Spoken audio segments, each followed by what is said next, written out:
welcome back to the Smashi Business Show on a Tuesday morning. I'm Farah Bashir. The 9th of July, and I'm Richard Fitzgerald.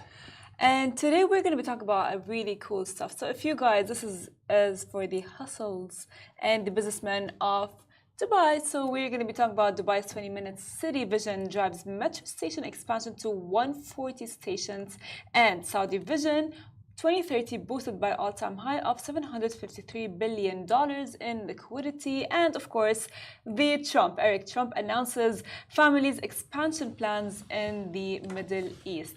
So first of all, good morning to you, Richard. Hey, Farah. Do you know what I was thinking about this morning is I was watching, yesterday we talked about sport and everything. Yes. And I was watching a video of Novak Djokovic at Wimbledon yesterday. He was playing a Scandinavian player, a really good guy called Holger Rune, right? And the crowd in Wimbledon, where he's been for 20 years and Novak's won a lot, the crowd cheer for Rune, but they go, Rune. Oh. So they do it like that, like the chant they do for Ronaldo. But Novak had an outburst at the end of the match. Okay. And he basically said that they were using that chant to boo Novak. To boo at him. And he had a big outburst, and he criticized, and you don't do that at Wimbledon, like it's so pristine, it's so prestigious.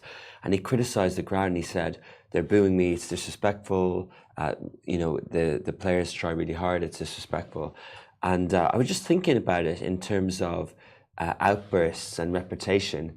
And something else I was reading today, it reminded me of media, and it reminded me of Will Smith and Jada Pinkett Smith, and when he slapped Chris Rock 3 years ago at a award ceremony, and he came to Dubai to get away from the media attention at the time. But he basically lost a lot of his production business. Westbrook, his wife's show, Red Table, was cancelled by Meta and had a knock-on effect. And they're my thoughts this morning in terms of reputation and outbursts and things like that. And if you watch the video, we'll put it up on the show notes later. But if you watch the video, you'll see that Novak is visibly just upset.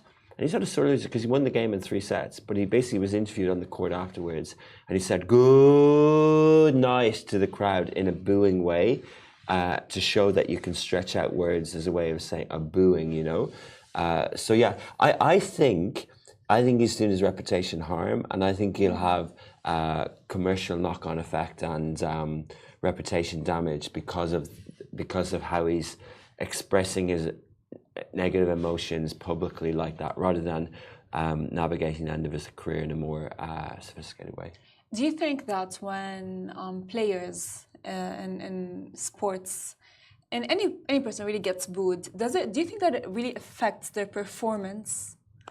I think obviously fans and support is seen as a positive thing. So the opposite would be seen as a negative.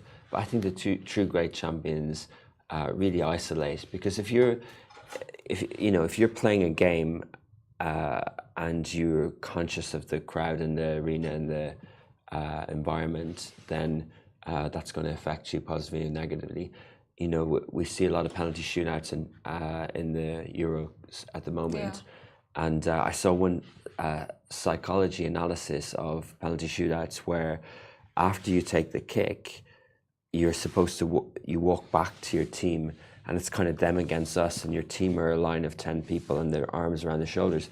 So what the observer of the England team the other night said, what they've done now is a buddy system. So someone leaves the center circle, walks towards the isolated player so he's not on his own, even if he scored, puts his arm around his shoulder and brings him back to the group. And also the group on the center line are no longer arms around shoulders, because it's not them against us. They're loose and they're light. So it's all psychology. But going back to the question, I think, you shouldn't... If people are playing to the crowd, then they're playing the occasion. You should never play the occasion. You should play the opponent. That's just psychology of sport. I mean, of course, but I feel like as people, that when we get a positive reinforcement of like something that we've done, right? And this applies to players in the sports sector and everywhere, really. It is not as impactful than like one comment of like, hey, you're not good. you're not good enough. Absolutely, you're totally right. But if you're emotionally aware and you can observe that, and you can, I watched that Inside Out too at the weekend, literally for this reason, because I was told that it's got emotional intelligence built into it, and it's the second one. So there's four new emotions as the teenage. So basically, it's a Pixar movie. It's animation, and it's done at the story of a young girl in San Francisco. And the first four emotions are the first movie, and then the next four emotions when she's a teenager. And I really like it because it's based around sport. She's going for an ice hockey camp, and the emotion that takes over as she goes into puberty is anxiety. And the message of the movie at the end is that all the emotions, fear, anger, anxiety, are all together in joy.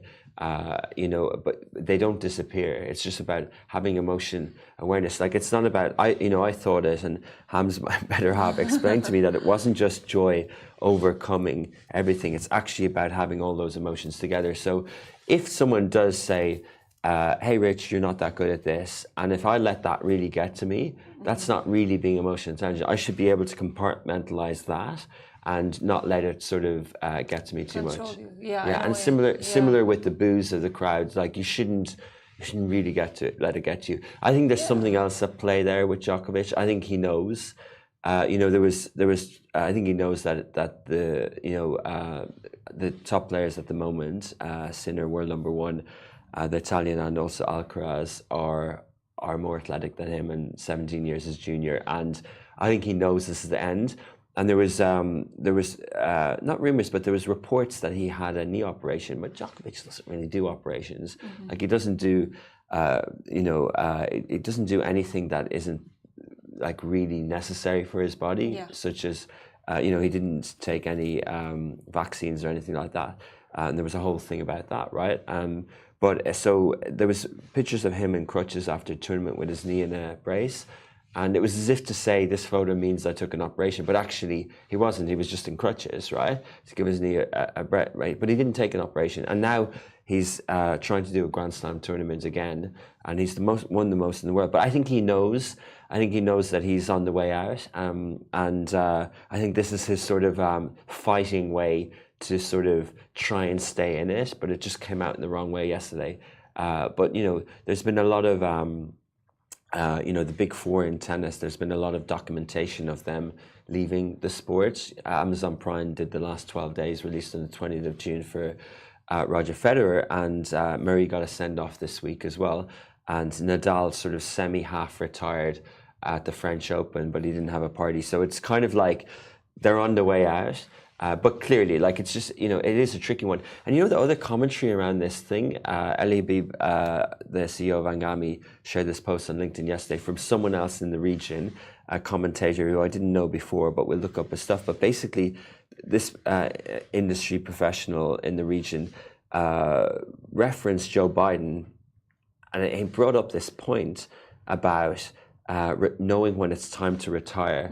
And he basically, we've all seen the analysis about Joe Biden, but no one yet, until I read this post, which is really interesting, has referenced it to the region, right? There's been presidents, and I assume this individual is Lebanese, I think he is, but the Lebanon haven't had a president for 2 or 3 years now, but at the time they had a president who kept getting reelected, and he was very elderly, right? And I think what they're trying to say is that you can have dignity, you don't have to hang on. Is it about power? Is it about knowing when to go? Is it sort of thing? And it makes us think about succession and legacy. It makes us think about, like, are we really the best people for the job? Is age just a number? And you can relate that to Biden, you can relate that to Novak Djokovic, you can relate that to CEOs in the region, different things like that. But I think it's really interesting when we think of it. Are people staying on because they have experience? Are they staying on because they can't find a successor? Are they staying on because it's, they like the power of it? I know the media reference is there's a big M&A deal going on at the moment for Paramount, which is the famous studio in the US that has Titanic and many others.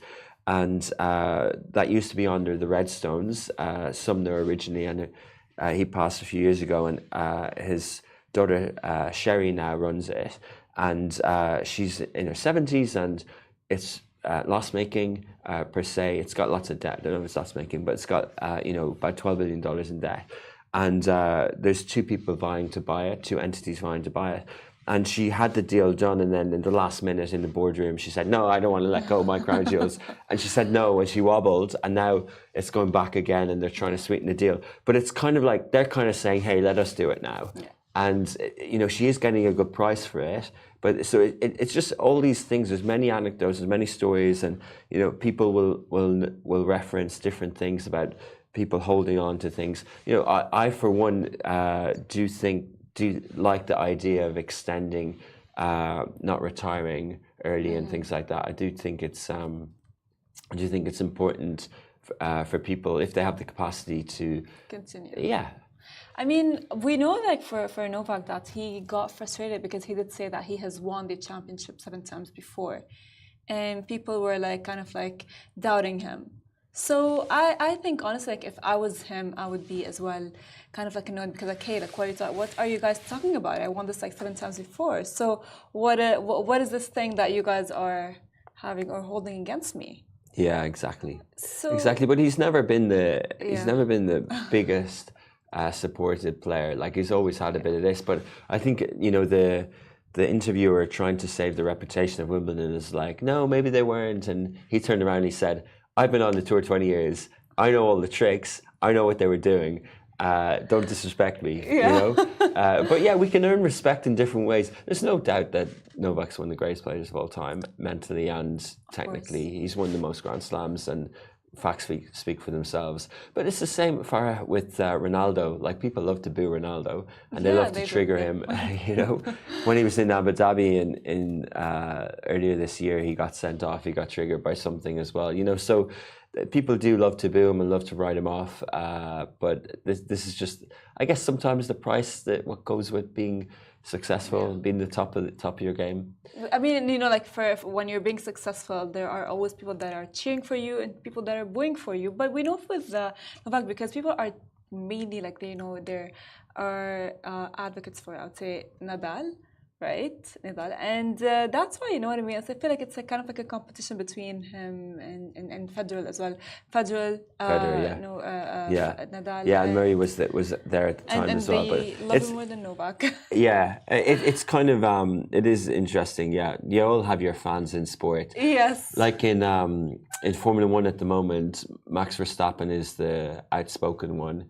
He sort of he says things to interviewers. He's the best at the moment and everything, but at the weekend he lost, and all the English media loved it because they had 4 English Formula One drivers in the grid, and I think 3 on the pole before the race. But of course, Lewis then won the race at Silverstone at the weekend, and that's the English media will love this, but because they like to sort of knock down Max. But anyway.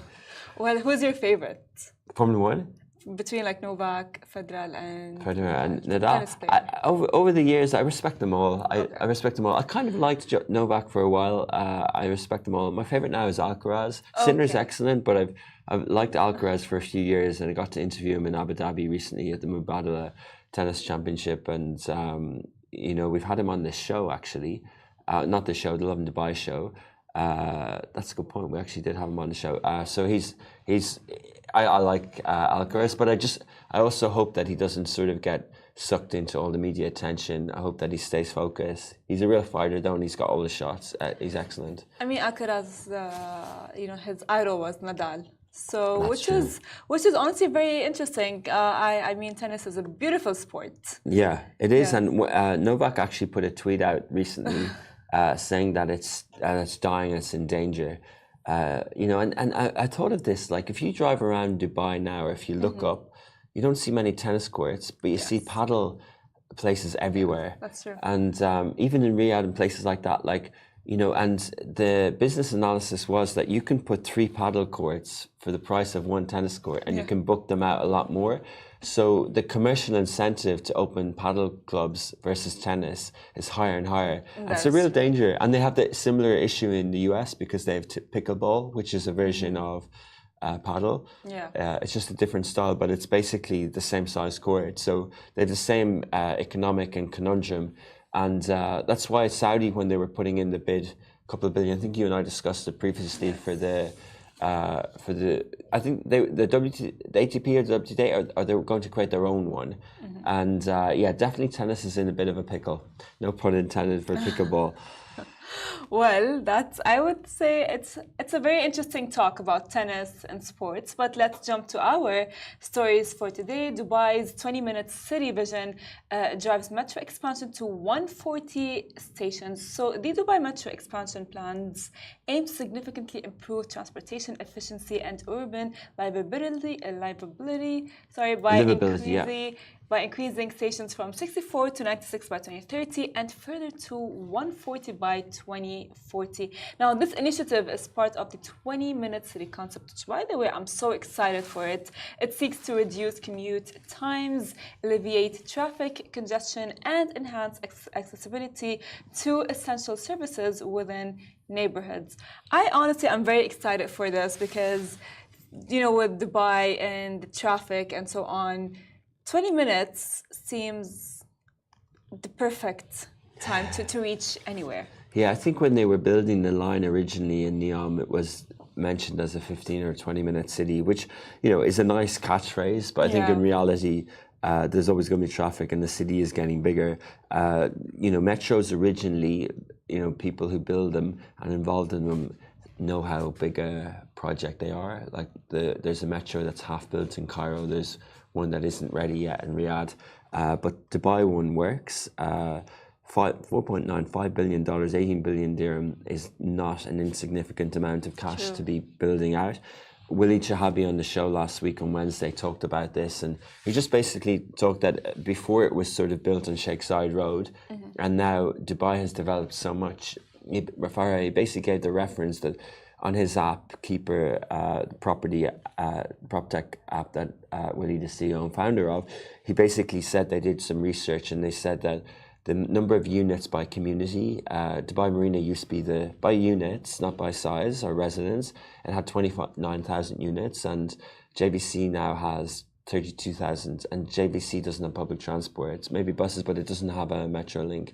So this is really interesting point, and it's great to see the city develop. Exactly, and as well we've heard about how millionaires are going to be joining the country, the UAE as a whole, which is very exciting. And a lot of businesses are open for everyone, and so I mean, honestly, at this point, if I use the metro a lot. However, I do struggle sometimes with the destination I want to go to does not have a metro station that is linked to. And I think, honestly, they are going to be providing a metro station for everywhere, which is very, I would say, essential. Absolutely. And cool. And it would be really good for everyone who is, commuting around. And jumping to our next story, so Saudi's vision of 2030 boosted by all-time high of $753 billion in liquidity. So the Saudi Arabia's liquidity levels grew significantly, reaching $753 billion, which equals to 222 billion Saudi riyal, and that was by May 2024, and it has marked an annual increase of 8.6% from the previous year since January 2024, and the liquidity has risen up to 4%, supporting the economic activities by Saudi goals, which is very exciting. Yeah, there's loads of analysis and projections of Saudi. They always say about oil price linked to government budget surplus and deficit that has to be a certain amount and things like that. It's just economic commentary around Saudi budgets. I think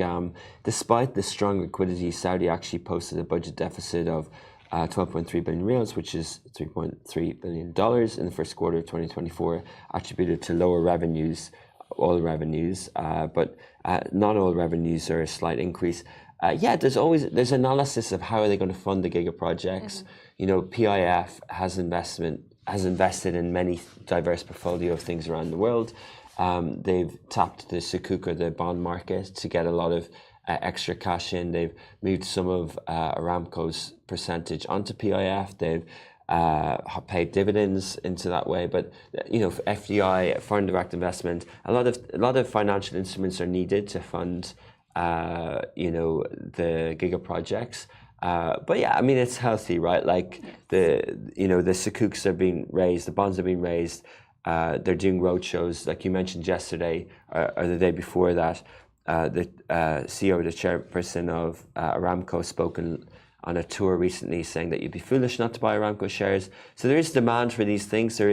They're tapping all different areas for funding, and you need stimulus, you need investment. We're talking about the metro line and the investment. Like that $5 billion has to come from somewhere to build a metro, 100%. And then what happens out of that is that jobs and commerce build on top of that, and it's similar in Saudi. So, but budgets are good in Saudi. I think they obviously want the oil price to stay relatively high, but the fact that their liquidity is at an all-time high is a positive sign. It is because this as well, by the way, like it aims to diversify its economy, and as well create jobs, as you said, and attract foreign investment, which is what we have seen His Highness King Salman say and urge people to actually invest in Aramco. Yeah, which is really cool, and I would say because they all the time talk about their 2030 vision, because they do have a lot of projects, and all of these projects have been increasing in its borrowing to boost liquidity and support the country's economic transformation. Exactly.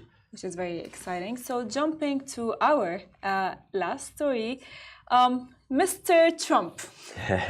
Mr. Trump again. President-elect Donald Trump, former President Donald Trump, and his son, really, who runs this entity, right? Yes. I mean, have you seen the debate between him and Joe Biden? I saw the aftermath of it. Entertaining. It's really entertaining. He is so smart, and you can tell that he does have a business mindset.